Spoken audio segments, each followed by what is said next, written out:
For real though, fool, that Eternals movie was crazy. Yo, but how about that Spider-Man movie that's about to come out? That shit's about to go crazy. Naruto, brother, I'm telling you, that new Spider-Man movie's gonna go bonkers when it releases, brother. Oi, what up? Hello? What's up? Oye, Chamaco, what's up, man? Yo, meet my friend from home, Connor. Please make your acquaintance, sir. I go by the name Connor. Yeah, what's up, dude? Chancho, so you just start bringing people in my room without asking me? What the fuck do I need your permission for? This is my room, asshole. If you're gonna bring anybody in here, you ask me first. Hey, don't talk to me like that in front of my friend, eh? I'm gonna smack the shit out of you. I'm just saying, I would appreciate it if you would have asked me first. My apologies, fellas. I didn't mean to intrude. I'll just head my way. No, you're good, dude. You're good. You can stay. I'm just saying I wish somebody would have asked me first. You did ask me next time. Whatever, fool. Cry baby. It's not like I have a huge ass room, dude. Don't have a lot of space in here. Hey man, the only thing that's taking up a lot of space is your big head. Alright, listen. I don't care. Just both of you, please be quiet during the review. Can you do that for me? You got it, mister. Yeah, whatever. Shut up and get it over with.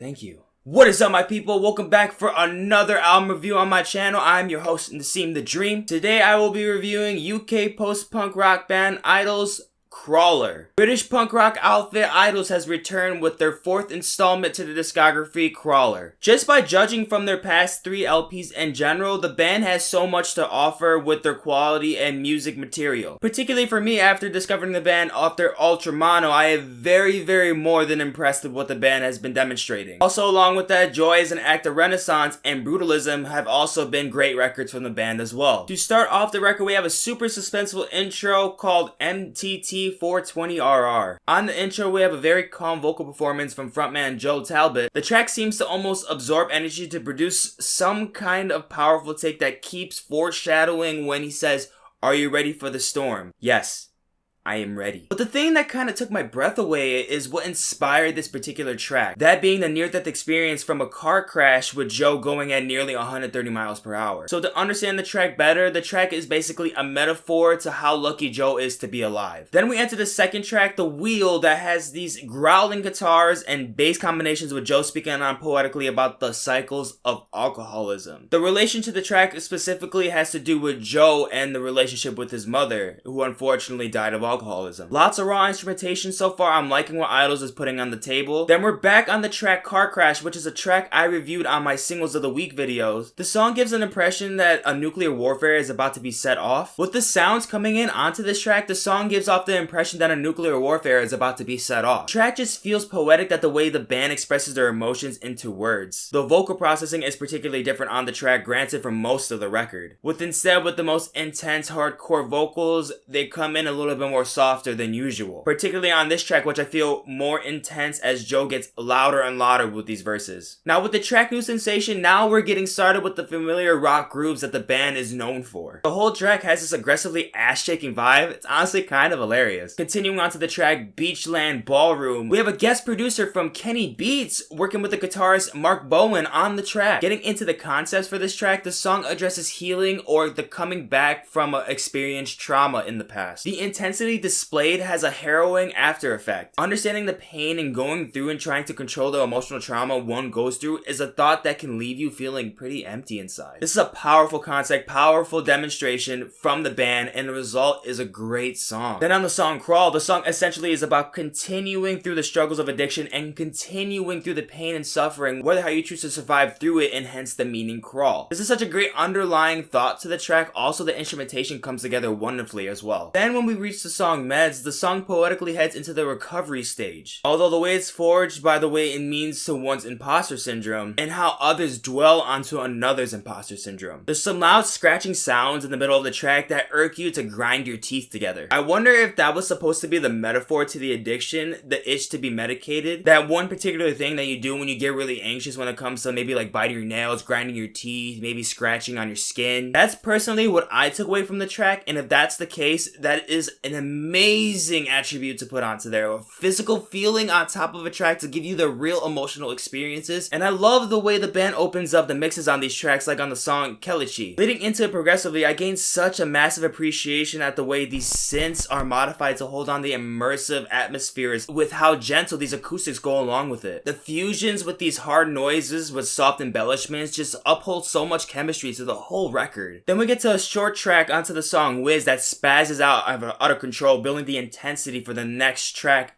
King Snake. After all what the record has to talk about in the song King Snake, the track gets into easing to mind by stating and accepting that one is nothing and how that could be a beautiful thing. What this means in a nutshell to think of this, not that you are literally nothing, but that you shouldn't put so much on your shoulders, that how it could just be so stressful and it could be really demeaning to your mental health. Not to let all the stressful, anxious emotions overtake your mind into questioning of the security of one's future, but to embrace that everything will be okay in the future. From Joe's perspective, the closer track is in the conclusion to his thoughts through the lockdowns having taken over the beautiful fact of how when it's all over, he'll be able to return to what he loves doing the most, and that being music, of course. And everything included with music, I'm assuming that means recording, playing, of course. Something as a listener has definitely been dwelling on me through this pandemic, that it was been just so hard for me not being able to go see my favorite bands and my favorite sets. So I can only imagine how it feels for the artist through that time of the lockdown. His chorus reading, "In spite of it, all life is beautiful," is a quote written in the journal of Leon Trotsky before he was planned to be killed by Joseph Stalin. In an interview from Genius, Joe goes on to explain about what this exact event really means to him in light to what the pandemic has caused. I think that it's a beautiful thing. I got to sit back in the lockdown and appreciate the fact that I'm going back out of there as a musician at the end of all this, no matter when that might be. I've got the best job in the fucking world.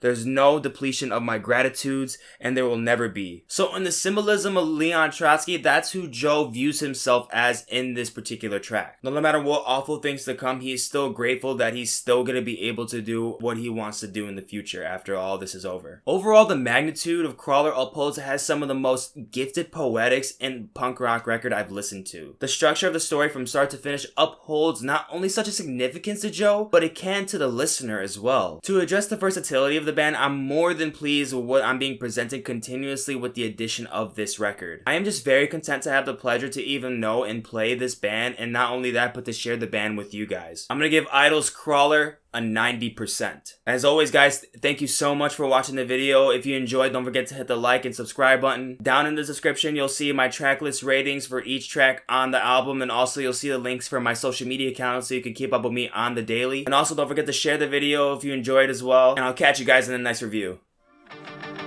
Deuces.